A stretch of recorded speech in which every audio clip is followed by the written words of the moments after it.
ওয়াত্তাকু তোমরা ভয় করো ইয়াওমান দিনকে লা তাজ্জি উপকারে আসবে না নাফসুন কোনো ব্যক্তি আন নাফসিন কোনো ব্যক্তি হতে শাইআন কোনো কিছু ওয়ালা ইউকবালু কবুল করা হবে না মিনহা কোনো ব্যক্তি হতে শাফাআতুন শাফাআত ওয়ালা ইউখাযু গ্রহণ করা হবে না মিনহা কোনো ব্যক্তি হতে আদলুন বিনিময় ওয়ালা হুম ইউনসরুন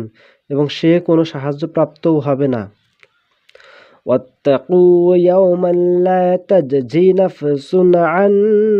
نفس شيئا ولا يقبل منها شفاعة ولا يؤخذ منها عدل ولا هم ينصرون এবং তোমরা সে দিবসকে ভয় করো যেদিন কোনো ব্যক্তি অন্য কোনো ব্যক্তি হতে কিছুমাত্র উপকৃত হবে না এবং কোনো ব্যক্তি হতে কোনো সুপারিশও গৃহীত হবে না, কোনো ব্যক্তি হতে কোনো বিনিময়ও গ্রহণ করা হবে না এবং সাহায্যও করা হবে না।